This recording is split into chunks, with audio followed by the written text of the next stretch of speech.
Welcome to Gaming Daddies, the podcast where fatherhood meets the digital grind. I'm Chris, one of your three Gaming Daddies, and each week the three of us sit down to talk about the games we're playing, how we balance gaming with family life, and the big conversations happening in the gaming world. Today's episode is all about diving into the world of console mascots. Which ones mark the face of the consoles and which ones stand out as the greatest of each generation. So grab your controller, or maybe just start your one free hour of peace and quiet, and let's hit start.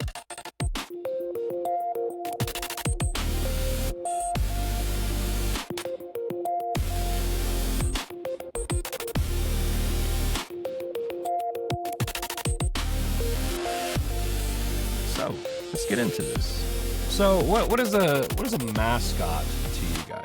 What are the parameters for you when it comes to talking about like a true mascot? Like, what do you think? Well, Mario always comes to mind. I mean, that's a given. You know. So, what about Mario makes you think he's a mascot? I think it was probably the first Nintendo game I ever played. To be honest with you, I think Nintendo just ran with it. I mean, it was probably, for my generation, it was probably most everyone's favorite game for a long time, obviously. I mean, it's still around and still kicking even today. So, as we're ripping the Mario merch. Widely recognized character. Mm-hmm. Yeah. So, a popular character, I guess, could be defined as a mascot. Someone who's really driving sales. Yeah, and I think part of the mascot is somebody that's console exclusive. I mean, they could be on other consoles, but like Mario, for instance, is really known as a Nintendo character. Whereas, like, you know, you think about Xboxes and you think about Xbox specific games that have those characters, like Master Chief or somebody who really dives into, when I think Xbox, I think this character, you know, something like that. Mm-hmm. It's kind of the vision behind the console. Yeah. So like Nintendo, you know, they have Mario as their primary mascot, which I don't think there's any debate concerning that. So when they're marketing their, I guess, any generational console to do with them, like Mario's always front and center. You could probably, you know, guarantee that any major Nintendo announcement, you know, hardware specific as well, I mean, you're going to see Mario somewhere, I guess, that we can agree on. As a side note, you know, a few weeks ago we were talking about our Desert Island games, and Jay, I think you brought up the Virtual Boy, right? Did you see? Not long. It was like a day or two after that. Right. Yeah. They announced the Virtual Boy Classic. I thought it was a joke. I thought it was too. I had to check the date again to make sure it wasn't April 1st, to be honest with you. Because for the low price of $100, Jay, you can have one. Or for $25, you can get a cardboard one. So, I mean, Mario was marketed with the Virtual Boy because they had, that's when Mario Tennis made its first debut? Or was that on the original Nintendo too? I don't know. It's been a long time ago. Yeah, it's been a couple of days. You know, unless you did your research, I mean, it would be, you know, and speaking of which, too, as we were preparing for this, I did a little bit of research because I know we were talking about, you know, what makes a true mascot. And I came up with 4 things because I thought, I'm going to type these out because I'm going to forget it because I can only think of several, like we talked about Mario and Sonic, probably, you know, for the Sega and Master Chief, maybe with, you know, you guys will hear us talk about those 3 a lot today, but you know, I broke this down into 4 things. If you guys don't mind, if you have a moment, I thought sales versus recognition. Okay, so like a true mascot doesn't just sell the games; it's instantly recognizable, even outside the gaming. Mario, for example, cultural icon, parents, kids, non-gamers, everybody knows that. And you could argue that, you know, sales get a character notice, but recognition is what, you know, cements them as a mascot. Number 2, you've got console tie-in versus brand identity. So you've got the mascot needs to represent the console or the brand itself. But for example, Lara Croft, you know, hugely successful, but she's been on so many platforms, like she doesn't belong to one. I don't think anybody can really claim her. Contrast that with Master Chief, you know, who's locked into Xbox.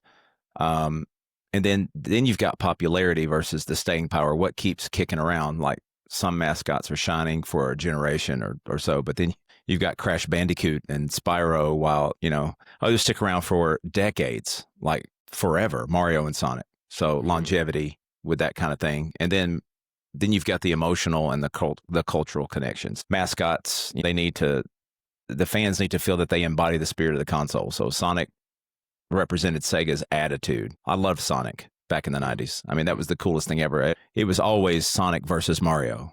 And I think Mario represented Nintendo. It had that family-friendly atmosphere. And then Master Chief, when he came along, that was the online shooter, with Xbox. Yep. So I kind of broke them down into those 4 different things before we get really started. I don't know if that'll help us as far as we venture into these different consoles. Do you think when companies are coming up, if they're a new business, starting their own console, how much thought goes into the process of selecting a mascot?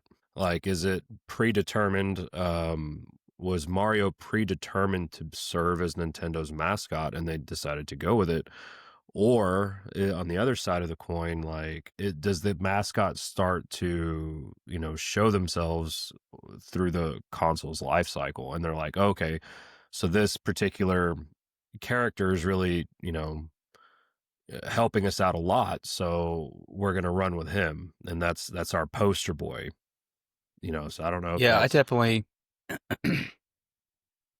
think okay, so Nintendo did not create Mario to be their mascot. It just became so widely popular that he became kind of the charm of Nintendo, and everybody recognized Mario because of his success, so that turned him into the mascot. It's the similar situation with the PlayStation 5 and Astrobot. I mean, right now Astrobot is not considered the mascot of PlayStation, but they're trying to say, hey, we're having enough buy-in to him that we would like to probably make him our mascot. So while people don't really associate Astrobot as PlayStation's mascot, there's enough people that are saying, oh, Astrobot, that's PlayStation, right? That eventually I think we'll see Astrobot become the mascot for PlayStation. I think it's based on sales, like Jay was saying, and identity. The more people see it, the more popular it is, and the more it pushes sales, the more we'll see them utilize that character as a mascot. Interesting. Originally Mario was not named Mario. I just learned this today. Did you know he was originally called Jumpman? Yeah, I did know that. I didn't know that. I learned something all the time. The original Mario Brothers game that came out, not Super Mario Brothers, but the Mario Brothers game that came out before that, which I believe first released in arcades, had Mario, and then the second player was Luigi, but it was a single screen thing where you're running around and these Koopos are coming out of the pipes on the side, and you're going under and you're knocking them over, and then you're knocking them off the map, and then that's how you clear the map, and then you move on to the next screen, if I'm not mistaken. That's a really fun game to play, by the way. But yeah, I believe he was known as Jumpman in that game, I think. But most certainly, and he was a carpenter. He was a carpenter. Yes, he was known as a carpenter. Before that was from the original Donkey Kong series, where he was climbing a ladder to save the. That wasn't from the original Super Mario Brothers. Super Mario Brothers, he was already named Mario. Right. No, yeah. But the Mario game I'm talking about was before, that predated Super Mario. Yeah, no, that was Donkey Kong, where he was called Jumpman. Okay.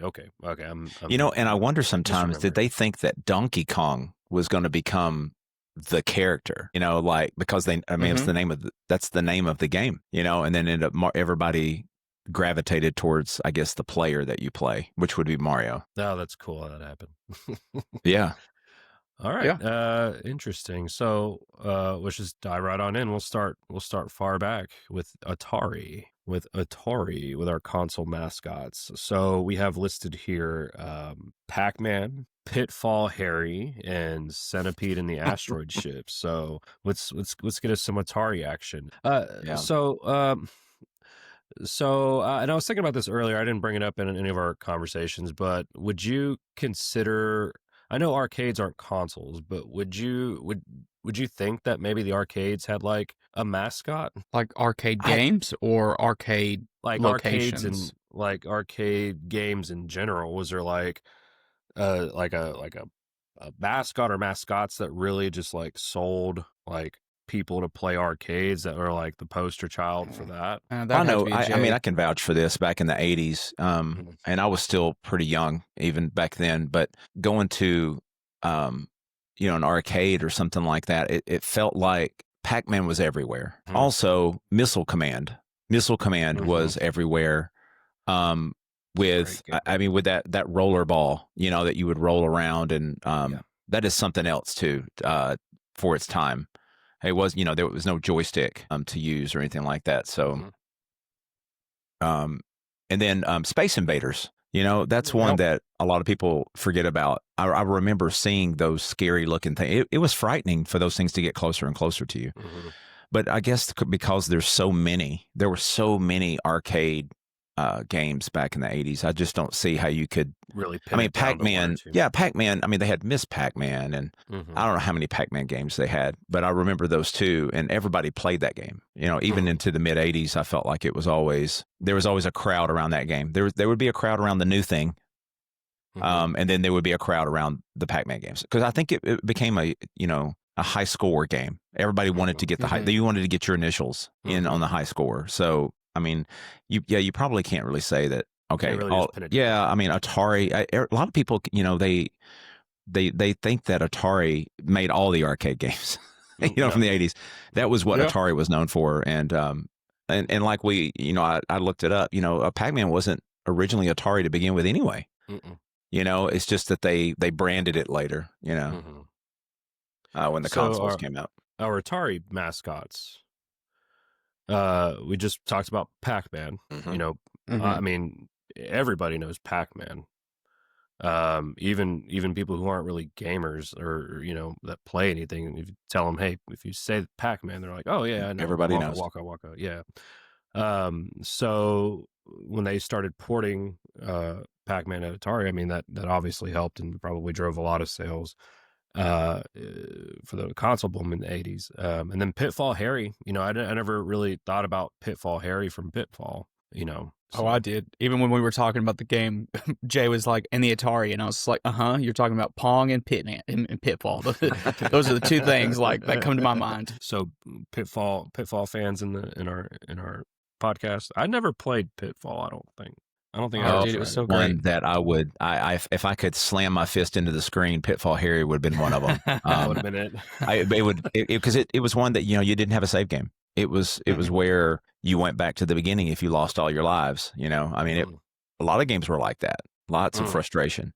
Yeah. And then we talk about Centipede and Asteroids. I know that there are so many games that you could talk about, but I just don't really know if there's really truly a mascot outside of Pac-Man, just to be honest with you. Yeah. For everybody Atari, thinks Pac-Man. Yeah, absolutely. But still, those other three are real big, heavy hitters that were, obviously very well known and still to today. That's the Atari. So moving on just a little bit later, a few years later, anyway, we get into Nintendo, with the release of the original NES. You obviously have Mario and Donkey Kong, and then not much after that, Link started showing up. Thoughts? You think it ever Mario was obviously an easy choice. Sure. And then same thing with Donkey Kong. Those kind of went hand in hand. Even though they kind of changed the direction that Donkey Kong went in, to where they were doing the Donkey Kong Country and stuff like that, to where he kind of became his own platformer. But I think Link became kind of an instant success when he came out. Maybe not, Zelda, the original Zelda, but maybe by Zelda 2. And especially, I think his name really became up in the SNES when you started getting Link to the Past and games like that. I think that's where you really got people's attention to go, who is this character named Zelda? And how can I play as Zelda? So... So do you think through the life cycle of the NES and the SNES that the popularity of either of those three kind of took over the other? And do you think that all kind of pretty well stayed, Mario at the top, and then probably the next most famous would probably be Link, wouldn't it? And then Donkey Kong? Or do you think that order shuffled around a bit? Donkey Kong was really popular. I'm just going to call it like it is, even though that was the 80s and that was pre-Nintendo. A console, but I do think that Mario is still the king. Absolutely. Link, when Link came out, and Zelda. I mean, everybody loved the game, but I don't think anybody really associates that with. I mean, when you think Nintendo, I mean, if somebody says, "Oh, the NES," my mind does not go to Link first. It immediately goes to Mario. But then I think about the Zelda games. They come along with it. Sure. So, fast forwarding a little bit further, we get in the late 90s, we get the Nintendo 64. But now we're having, we got new players entering, we got this is around the time of the Game Boy, and now we're in the Game Boy Color. Game Boy Advance hadn't debuted yet. I don't think that Game Boy Advance was early 2000s, I think.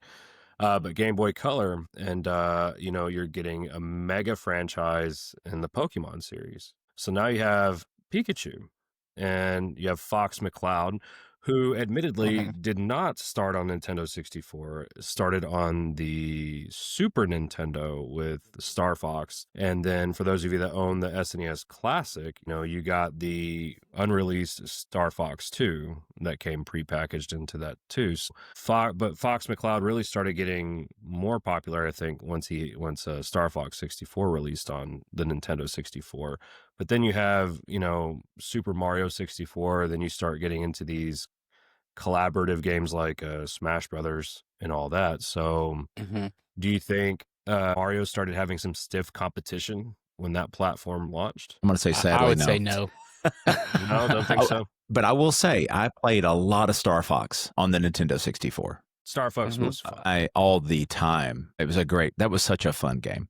I would play it today. I mean, if I had like quick access to it and didn't have to download an emulator or something, right, I would play that. That's a great game. Great too. It looks really good. Graphics were good for its time. Really great. Yeah. Well, Jay, you're in luck. Do you have a Nintendo Switch? Because you too can access Star Fox. My son does. He has both of them, the Switch and the Switch 2. And he's spent all his money on those two things. But I doubt he plays that. I'm sure he didn't buy it for that reason. Not. So for the Nintendo 64, when it comes to mascots, there's obviously Mario, so we're not even going to touch him, because that's what, that's Nintendo. But when it comes to, I don't think of Pikachu when I think about Nintendo 64. Sure, you had Pokemon Stadium, and then you had Stadium 2, and then you had Smash Brothers, and then Pokemon Snap.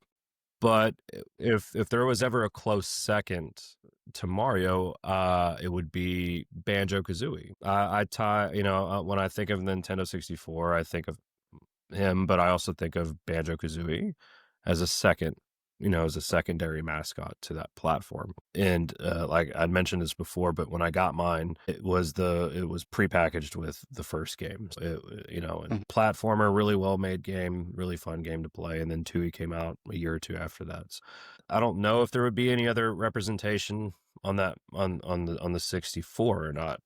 What do you think?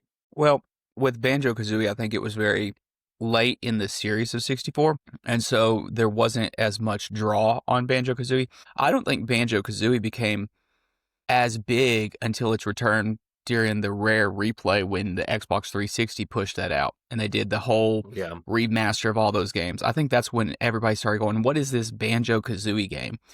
I think during 64 era, you kind of pushed Mario. There's no debate. I think like you said, you had your Pokemon Stadium, and with Pokemon Stadium, you had the adapter on the controller where you could play your Game Boy games. So that was the only way to play your Game Boy games, your original Pokemon games, your Game Boy Color games on a console or on a big screen, was to put them through Pokemon Stadium.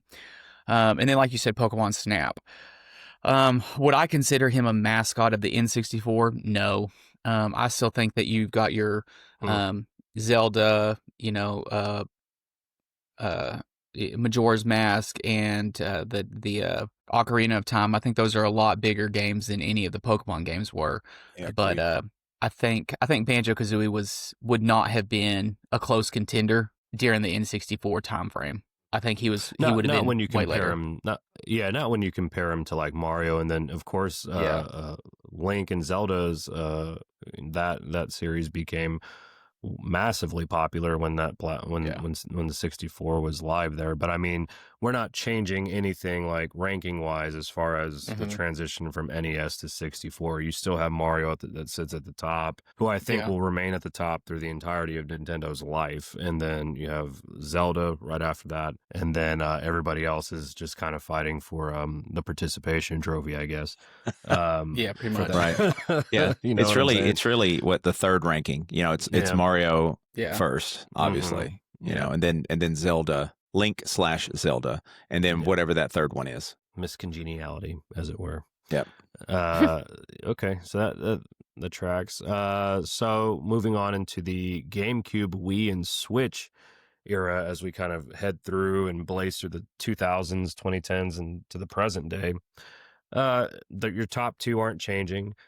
We have Kirby listed here for third. We didn't really even talk about Kirby on the 64. When I think about Kirby, I don't think about the Kirby games that launched on the SNES or even the GameCube titles. They're not GameCube titles, but the Game Boy titles. But like, I think first thing that comes to mind is the 64 Kirby and the Crystal Shards. Don't think he was very popular on that particular system, though, but it's interesting to see him on this list for the GameCube on. You know, and what little, I never owned a GameCube, so what little I do know about the machine, I did research Kirby a little bit because I know the character, but he's been in 39 games. No, he hasn't. Are you serious? 39 games. I wouldn't have guessed that just right offhand. But that's not 39 Kirby games. Like, right. You think but about he's made an appearance in that many games. Yeah, but you think about like what's the Stadium Fighter game that we all grew up with? Smash Brothers. Thank you, Smash Brothers. That's where I think that's where I started really noticing Kirby and being like, who's this character? Too. Oh, I can become whatever. So, but that's why I think that Kirby wasn't really in the picture, even though Kirby's been out since the early '90s. I don't think he was as notable until he became a Smash character, and then people started saying, "What is this thing?" And Jared, then they started let me tell you. Game. Kirby's Dream Land, April the 27th of 1992 was his first appearance. Yeah, I don't doubt that.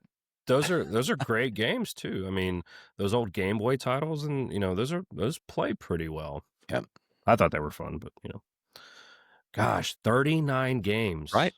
39. Party animal. He gets around. Yeah. Well, and he just had a new release, his Kirby Air Riders. Yeah.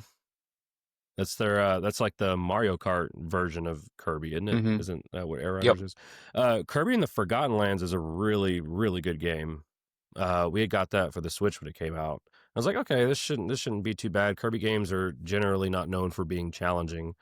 And this game, for the most part, wasn't challenging. But when you got towards the end game, like it was like, okay, well, I should probably not suck because I'm getting whooped here a lot. So some of them boss battles are like, okay, cool. This is my 8th attempt at this. So, yeah. Moving on from the king of mascots, we get into the Sony PlayStation, which this should spark some interesting conversation. We have in our notes here that the mascots start to evolve by era.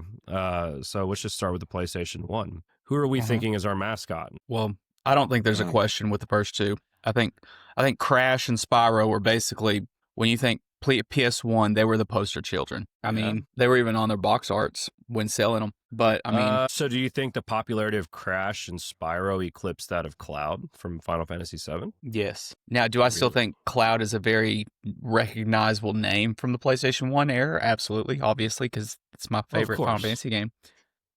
But like, that episode's coming, folks. Just so you know, that's gonna be fun. That's gonna be a good one. But I think your platformers that you're playing as this fun, lovable character, I think those are always going to outstrive the RPG element of Cloud Strife. And I think a lot of people are split because of the Final Fantasy series. Like when you think about Crash and there's Crash 1, 2, 3, and all these other, and the same thing, Spyro 1, 2, 3.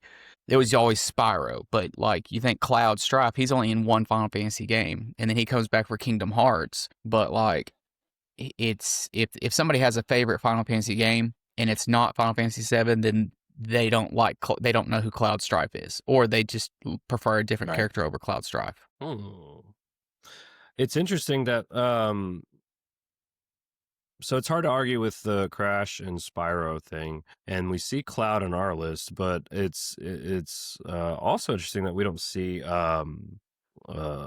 Snake on this list too, because he was very popular on the PS1 with Metal Gear Solid. I mean, and then I Metal Gear can't speak Solid to that. 2 also came on the PS1. I don't think that was a PS2 So era Metal game. Gear, that was a Nintendo game, right? I mean, doesn't it go back to Nintendo? Oh, it does. The original Metal Gear launched on But those are related, Nintendo. correct? I mean, Yes, those are all within the same chronology. Yeah, in the same series. so it yes. does console jump a little bit, I guess. Maybe that's the reason why.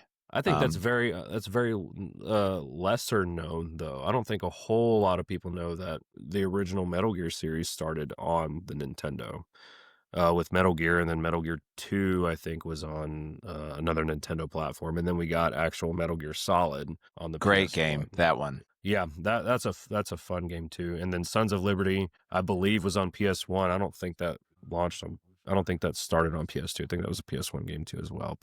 In any case, so yeah, I'm trying to look up something here. Okay, so this is saying that Solid Snake would be the 4th most popular gaming character, but basically it's because Cloud Stripe has more popularity basically because of his iconic status for the first 3D Final Fantasy game. So I think people just kind of attached to that character first and foremost. Now, for me, my first Solid Gear was like I just snuck around and they could track your footsteps and stuff like that, but I never really played the games. I just played like a level. So, Right. I mean, I can't really speak to that. So I did some researching, and according to the AI overview of a Wikipedia article, because that's 100% accurate all the time, when listing the highest selling games on the PlayStation, because that's one of the things we talked about tying a mascot to a particular console, right? Is how many units is it pushing? So if we're breaking down our 3 that we have listed with Cloud and then Crash and Spyro. Let's see. Final Fantasy VII comes in at number 2 with over 11 million. Taking only and like 1,500 behind that would be Gran Turismo, which I've never really thought of Gran Turismo in that way. Then Crash Bandicoot 3, one of their installments, walks in at over 7.1 million. Who was our other one? Spyro? Spyro didn't even break into the top 10. That's interesting. But 2 Crash games hit the top 10, taking number 8 and number 6. And then Metal Gear Solid at number 10 there. I thought that was an interesting tidbit. But Spyro is very recognizable. Talk about Spyro, then, that's automatically linked to the PlayStation there. Cool. So moving into and I think, just last little bit on that, I think you have to look at early PlayStation versus long-term PlayStation. Because, I mean, we're talking about what PlayStation was 94. When did PlayStation PS1 come out? 94. But late 94. So, I mean, when you think about like Final Fantasy VII came out like 97, 98. So, I mean, those are still early PlayStation games. Well, when you start thinking about your other games that are early 2000s, PlayStation 1's is already established. So you already have your idea of what the PlayStation franchise, your mascots are for that series before you can even get into some of the newer millennial games. Well, 6 years later then, Jarrett, and November 24th of 2000, we get the PlayStation 2, which is arguably probably one of the best selling consoles of all time. So who are we mascotting with the PS2? Who are we putting up front and center? I mean, I can tell you that we kind of have Ratchet and Clank, Jak and Daxter, and Kratos. I was not familiar with Kratos, but I was very familiar with Ratchet and Clank and Jak and Daxter. And all the things that I can think about from the early 2000s, from the commercials and me really wanting a PS2, were Jak and Daxter. And I kept seeing commercials for Jak and Daxter, and I really wanted to play Jak and Daxter. And it had that really like weird weasel-looking wombat thing. And I really wanted that character that had made snarky comments. That's what I wanted to play. Was that Daxter? I never played Jak and Daxter, but it always looked cool. Yeah, that was Jak and Daxter. Ratchet and Clank. Did anybody watch the movie? There was a movie No, I didn't get to see about that one. Ratchet and Clank. I've never played the game, so I couldn't tell you if it was anything like that. Was the movie good? I have not seen it. Oh, I thought. No, I thought I'm just saying there was a movie, and had any of you seen it? Oh, okay. Oh, no. For some reason, I do suspect that my kids may have watched it at some point on streaming. But if I walked into the room, it would just be another animated movie to go, oh, look at that, and probably kept walking on by. I will say the game, the Ripped Apart game, was really, really good. That was the newest one. So if you're wanting to jump into the series or explore the series, the Ratchet and Clank Ripped Apart was really, really good. And it kind of had it was not open world, but it was open level. So you'd land in this area, and then you had a whole lot of exploring that you could do in that area if you wanted to. You didn't have to do everything. Anyway, that was a really good game. Again, I think, go ahead. I think Ratchet and Clank would make sense for me. That's that they had a lot of games release in the life cycle of the PS2. Up Your Arsenal, Going Commando, and I think there was a third one somewhere in there. Maybe it was just titled Ratchet and Clank. But I would probably associate. I played a lot of games on the PS2. The PS2 is probably my my most time spent on a console. But man, I think Ratchet and Clank would be probably the best pick for that. And then when God of War, launched, of course, Kratos was, very popular. But I think he's obviously marketed towards a more mature audience, for that. And then Ratchet and Clank, while they have some, dirty toilet humor or whatever, but I mean, like, it's marketed generally towards, most kids and stuff. So that also raises the question, as we get further along, more into the modern day, are we seeing a shift from a company just having one particular mascot? You probably nix Nintendo from this conversation, but for like Xbox and PC and everybody else, or do you think we have different mascots that are kind of more marketed towards certain age demographics? Because Kratos is you're not really trying to pull in the younger kids with, Kratos for a God of War game and going to like take down some, gods and whatever. But like with Ratchet and Clank, you're probably having more success with that little bit younger audience there. So, well, thoughts? I think that is a cute, lovable Mario style character versus Kratos, who's just big, bad, strong character that just goes and obliterates everything. So, boy, research shows, you can take this for what you will, that the average player from when the PlayStation was in its prime, it was early teens to mid 20s, if that tells you anything. And it may not tell us anything, but Ratchet and Clank, Jack and Daxter, I mean, that fits right into the early teen, mid-teen. And then, of course, Kratos, probably that's where the 20s. So, I mean, not being a hardcore PlayStation player growing up, as an outsider looking in, I never really saw a mascot. Yeah. That made me think, oh, PlayStation, this character. Nothing really popped in my mind when it comes to the PlayStation. Right. Okay. So, moving up just a little bit more into the PS3 up until the PS5 era, it doesn't change as much anymore from console to console, because you're having more time with these characters. That comes with longer development times on games and whatever. So starting with the PS3, and I forget when that launched, but oh geez, it was probably 2010? No, 2007, 2008 era time. 2006, actually. Was it 2006? It really doesn't matter because the Xbox was a better console during this time. Okay. We get Kratos still, of course. And then we have newcomers Nathan Drake and Aloy. Discussion on them. Do you think, when I think PS3, and I wasn't a fan of the PS3, I think Nathan Drake. Oh, I definitely see Kratos and his chains of Olympus and stuff like that. I see that when I think PS3 era. But again, I didn't own a PS3. I didn't like the PS3, so me neither. I really can't speak to PS3, but PS4, PS5, oh, absolutely. Kratos, you got your 2018 God of War, you've got your God of War Ragnarok. Nathan Drake, you've got your Uncharted 4, you've got your Uncharted Thieves End, you've got the other version that I forget the name of it. Then you've got Aloy, who's kind of a new up-and-comer at the end of the PS4 cycle. Mhm. But I mean, really, I don't necessarily think Aloy represents the mascot in all the senses. I think they just had a lot of sales from Aloy from that Forbidden West and just Horizon in general, and so I think there's a lot of push for that. But Mhm. I don't know that I would call her a mascot per se. Mhm. But then who do you replace her with? Again, she has multiple games, whereas, if I pull out a Final Fantasy character, none of them really top the charts like Final Fantasy VII did at the time.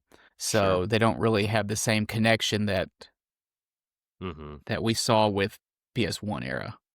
So I think So, with these three characters, all of their games were very well received. So you mhm, have the critical reception there in their favor. Their series sold really, really well. mhm, The Uncharted series kind of waxes and wanes a little bit because they have more entries in that series. God of War did too, but it was across different PlayStation platforms, handheld stuff too. Aloy and Horizon, both very well received. But I would make an argument that I think that PlayStation unknowingly, with the launch of the PS5, or was it the PS4? I think it was the PS4. With the launch of the PS4, came up with or had a mascot fall into the lap with Astro's Playroom. Was that PS4 or was that PS5? I remember it being PS5. I think it was kind of Okay, an PS5. like when the PS5 first came out, it was Astro came out with it. It was bundled with it. It was Astro's Yeah, Playroom the because you could Playroom. get used to the adaptive triggers and how that pressure worked on it. Yeah, And that was then really cool. when that was well received, then they packaged it with the new updated version where it was like the full $20 game or $40 game where they had all kinds of platforming that you could do along with it. Which was I haven't played it yet. But everywhere I've read about Astro World it was absolutely incredible, and it was a Game of the Year contender. I don't think it won anything, but like it was like a real topic of discussion. Like Astro's World is like a Game of the Year type stuff. And, I think they have a ready-made mascot now to move forward, which I think would be great. Just have Yeah. Astro when PS6 comes out, put him front and center on the PS6 through the PS20. By the time Oh, I take that back. They did have the VR Astro's Rescue Mission on the VR. That was Oh, the I didn't very know he had first VR VR. too. Oh yeah, it was great. We have it if you want to play it sometime. Oh, I can't do VR.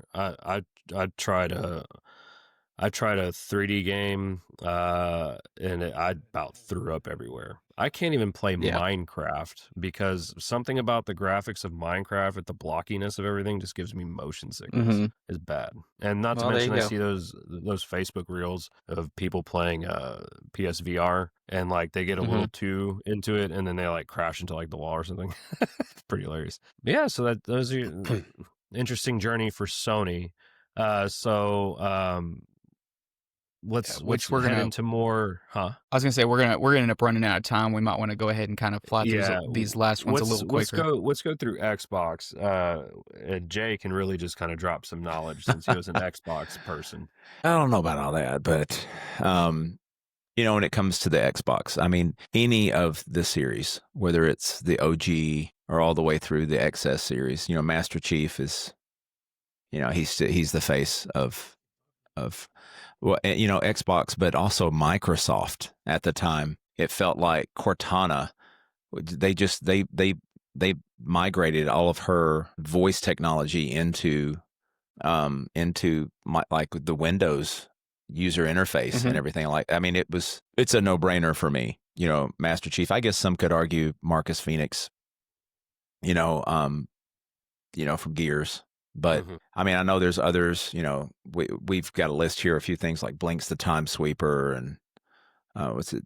Was it Ryu Hayabusa and Ryu? Ryu? Is that how you pronounce Oh, it? Ninja Gaiden. Yeah, Yeah, that's Ninja Ninja Gaiden. Gaiden. Yep. Yeah. Yeah, I mean, I did play that game. I loved it, but I mean, for me, it still goes back to. I mean, every console they released, it had Master Chief on the front of it. You know, you could get the Master Chief Uh-huh. collection, and everything was always there. So, I mean, even really through the Series XS, I just don't know what could compete with that. Yeah. Banjo Kazooie, you know, I know we brought that up earlier. I remember that on the 360.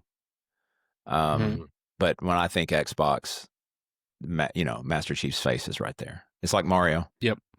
Yeah, I For don't think Nintendo. there's really Yep. any denying that with the No. with the Xbox consoles at all. What do you think, Jarrett? Well, I mean, agreed 100%. I think Master Chief is just the face of Xbox.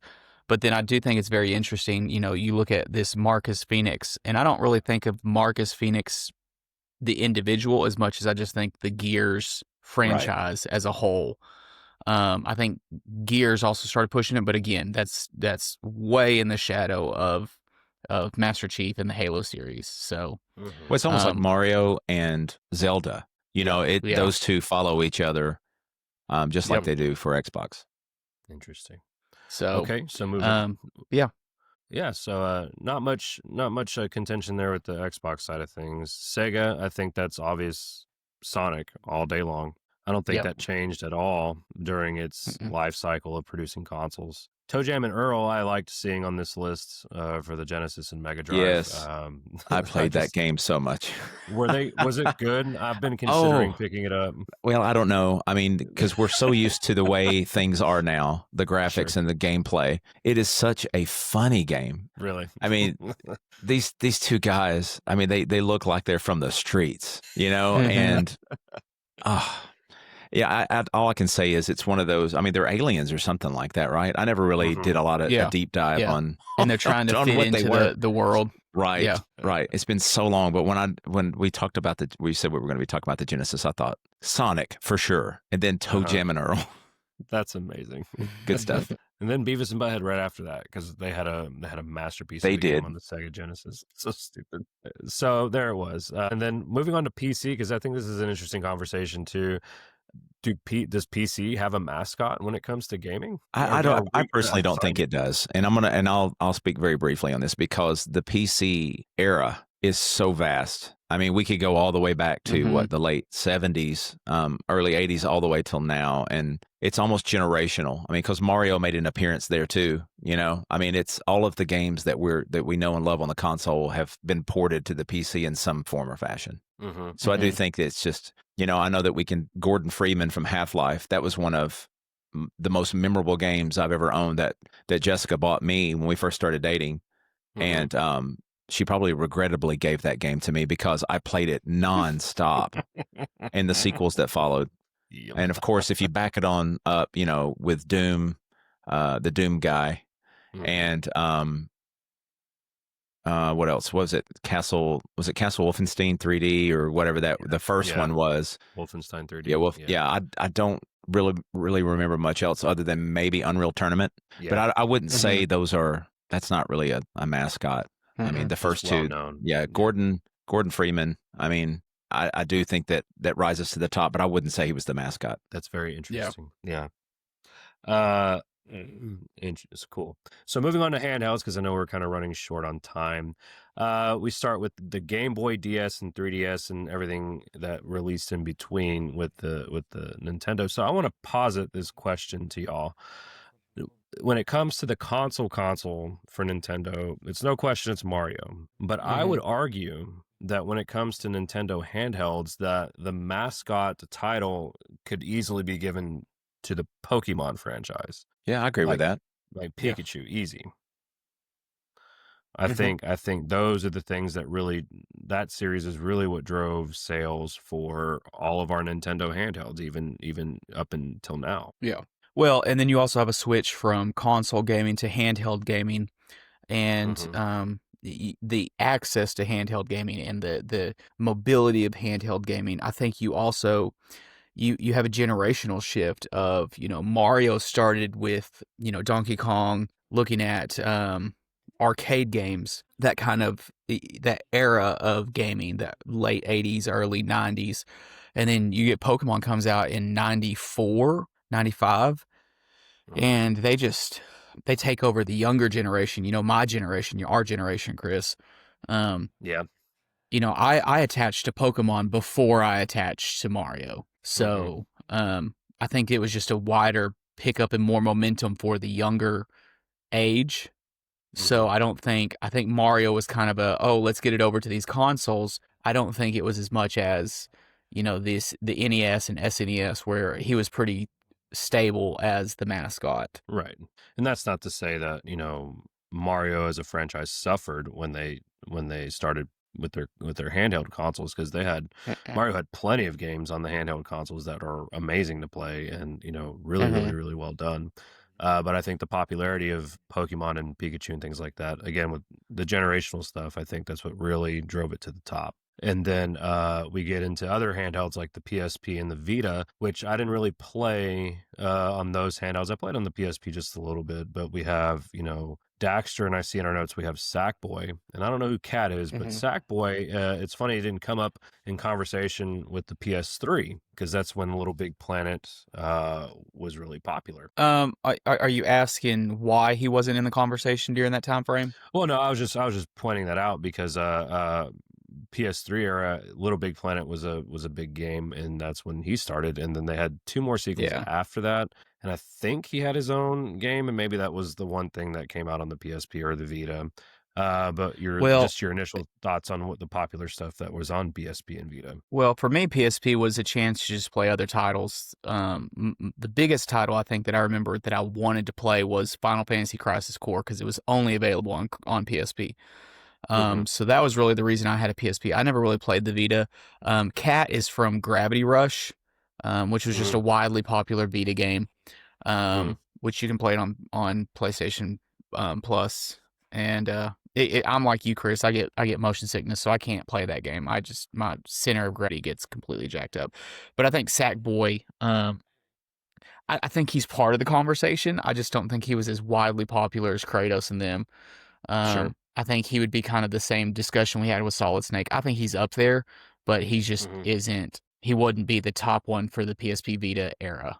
Were you much of a handheld gamer, Jay? Not really. I mean, I tried to get into the Game Boy stuff a little bit.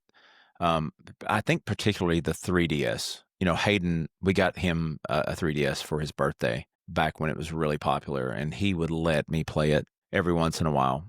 And it seems like it was mostly Pokemon games and some Mario stuff and a handful of other things. He had a wide variety of games that he played on it. Yeah. Well, if you're trying to get into the handheld PC market, you can, for the low price of $1,000, you can get the new ROG Ally 7. Whenever that releases. That's so tempting. Wouldn't be far off from a Nintendo Switch 2. Oh my gosh. Yeah. Well, I think another important conversation before we leave this and kind of wrap up.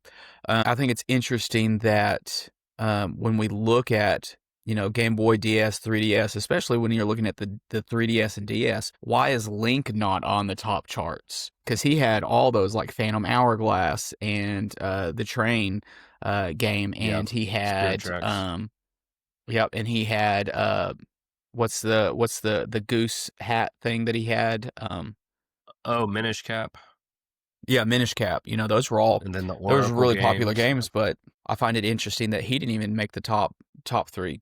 Kirby beat him out for the mobile gaming market. That is interesting. Now that you bring it up, I know that Spirit Tracks and Phantom Hourglass weren't as favorable, like they weren't as well received as some of the other titles, but like, they did have a smorgasbord of, pretty good Zelda games when it came to handheld stuff. The Oracle of Season and Ages games were good. Of course they're going to re-release Majora's Mask and Ocarina of Time, and then you have Link's Awakening, and then the remaster of that, and all those things. But no, we don't really associate. We haven't. It doesn't really pop his name up in conversation when we talk about those handheld consoles. Interesting. So what about the fails? Did you in your hours and hours and hours of research into this particular topic. Did we run across any failed, or did you, in your time growing up, notice any fails when it came to mascots and potential mascots? Well, I mean, I think each one of these had like a potential that could be good. You know, we listed out a few. We said Bubsy, Blinks. I think Bubsy. Did y'all ever play the Bubsy games? I played Bubsy and the Claws Encounter of the Third Kind on the Genesis. Mm-hmm. That game was hard. Yeah. Yeah. Well, and it was like so inappropriate. Like, Was it really? Just oh yeah. Bubsy was. They made all the jokes. Man. I think that's the problem with Bubsy is they went too far in the and I think he was a little too mature for the audience. That he just wasn't relatable for the younger generation. I never played Blinks, but I do remember the character Blinks. I've heard of Blinks, never played it. And then I never played Alex Kids. We didn't have a whole lot of Sega games. Yeah, I never messed with Alex Kidd. Are you familiar with any of these, Jay? I do remember Blinks, just from when the Xbox, I want to say, came out, right? I mean, I think it was one of the very first games along with Halo. Is it Blinks, and I think Halo, Time Sweeper? Yeah, the Time Sweeper. Yeah. And Halo just overshadowed everything. Yeah. And it wasn't just Xbox; it was PC too. You know, I mean, Halo was really big in PC. But yeah, Blinks. I mean, I barely remember it. I remember the guy. I mean, I remember kind of sort of what he looked like, or it looked like. It was like wasn't he kind of like a Mario character? Let me look this up real quick just to refresh my memory. He was like a cat, Yeah. Okay, so he looks kind of like Star Fox almost a little bit. Mm-hmm. Yeah, I remember so very little about the game. We never owned it, and I do remember it being out in the world, but it was like their maybe version that's why it was a failure. It was like their version of oh my god, of Jack and Daxter. But he didn't have a cute, funny companion that ran around with him. That was his problem. There you go. Lack of companion. Should have had a companion. So I'm surprised that I'm gonna throw out another name for you, and because I'm surprised this didn't pop up. What about Sly Cooper? Do you think Sly was a failed attempt at building another mascot? The Thievius Raccoonus? I think it was so inundated at the time, like with all the other options. I think he was a great option. And I remember seeing a whole lot of Sly, and I played a lot of Sly Cooper, and I still play Sly's stuff. I like his games. I don't think he was at the top charts for being a mascot, though. But they did use him a lot. Interesting. That was around the end of the PS1, early PS2 era. Yeah. So you guys are more familiar with Xbox than me. Would you have considered Joanna Dark a mascot or a potential mascot? No. No? Perfect Dark wasn't. Yeah, I like the Perfect Dark series. I would not. Yeah, I wouldn't put her as a mascot. I mean, she was like, this goes back to Nintendo 64, right? Yeah. Those days. Yeah. I mean, I do remember the fun games. It just doesn't. I remember Perfect Dark and Perfect Dark Zero, but I remember like Square was the shoot button, and it was an okay game, but I didn't think it was phenomenal by any means. Yeah. Great character, not a mascot. I see. Yeah. I see. And honestly, I think the gameplay is what made it, not the character. Truth. Yes. I mean, because I just hear a lot of, you hear a lot of people like, oh, Perfect Dark was so amazing. But I guess you're right. It's more or less about the game. So as we're living here in the now, do you think mascots are important anymore? What's your opinion on that? And should developers or like Sony and like the big companies be worried so much about that? You want to go, Jarrett, first? I don't think you need them, but I think they're still going to sell merchandise. They're still going to sell stuff, and anytime you get these lulls, I mean, it's the same thing with Mario. People go ballistic if they don't have the next Mario Odyssey game coming out. So I think yes, they are important. Yes, they matter. Are they going to sell anything? Maybe. They're definitely going to sell games. Are they going to sell the console? Obviously, because people are buying Nintendo Switches just to get the new Mario Kart. Would I say they matter? Are they effective? Yes. If the Nintendo Switch 3 launched next year and Mario just went the way of the dodo, is the Switch 3 going to sell? I think it will sell, but I think it would be harder to sell. You have to have a game.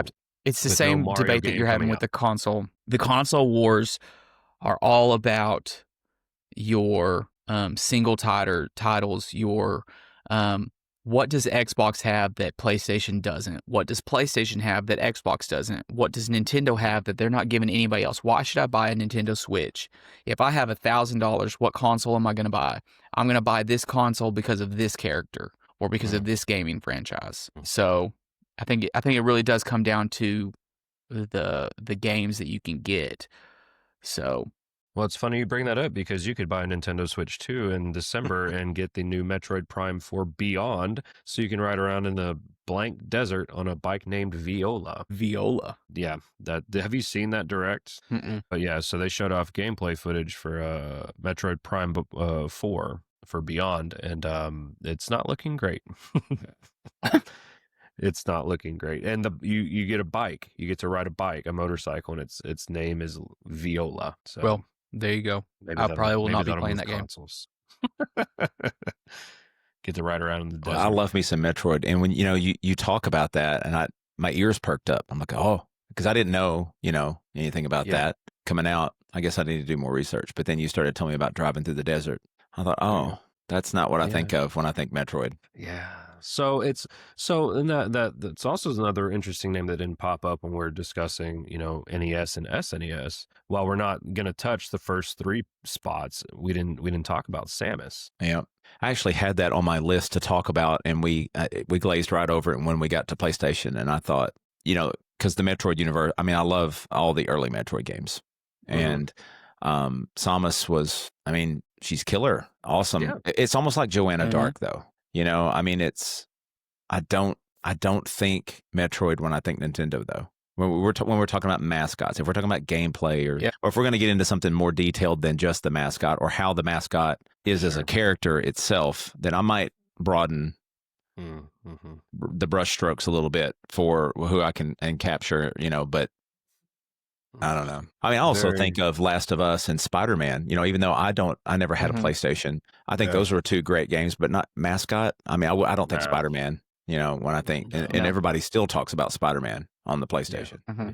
No, I think we did a pretty good job of narrowing of what the appropriate mascots would be for each of those consoles.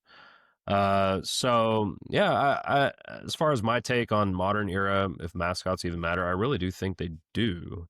You need to have something to market your system behind. You need to have something that, like Jarrett was saying, like, I have $1,000 because everything's expensive now. Why am I buying this system? What are you offering me that these other 2 competitors are not? And I think mascots are absolutely going to be important when marketing your product going forward, and making sure that your entries into those mascots series are innovative, like with Donkey Kong Bonanza, like the comprehensive destruction system and all that stuff. And so making sure, I think it's innovative in some way. So I think mascots are probably more important now than they ever have been, for a myriad of different reasons. So let's just take it to the community, boys.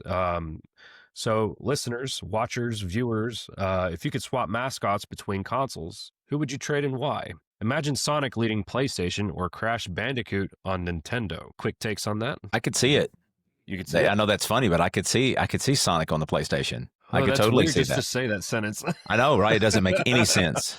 But maybe it's because I don't know. Y'all know that Xbox is moving in that direction. It is. Or they are. Halo's coming to, or Gears is already on PlayStation now. That's weird. Yes. Yep. Well, what is and it? I'm What's curious their new slogan? To know how that plays over there, on the PlayStation side. Their new slogan is play anywhere. Or game everything's anywhere. an Xbox now. Did you know that? Yeah, everything's an Xbox.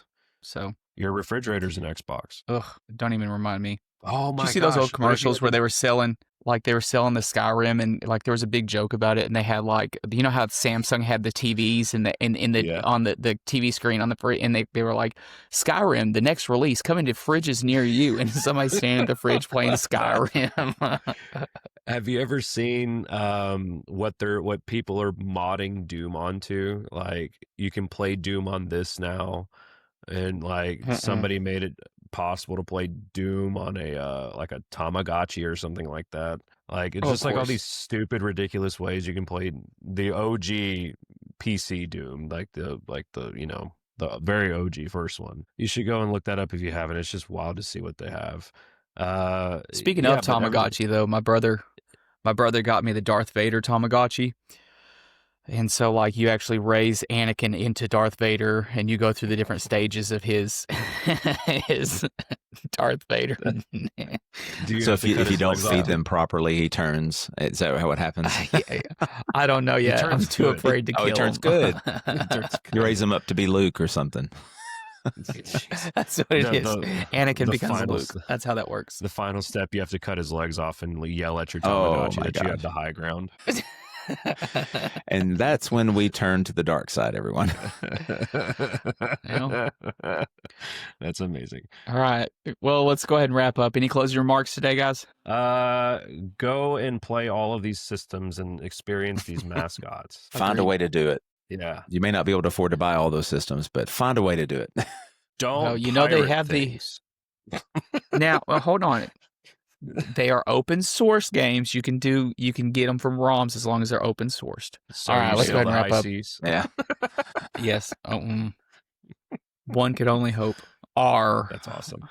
right. R. Thanks for hanging out with us today on today's episode of Gaming Daddies. Don't forget, you can catch the audio version of the podcast on Spotify, Apple Podcasts, or wherever you get your podcast.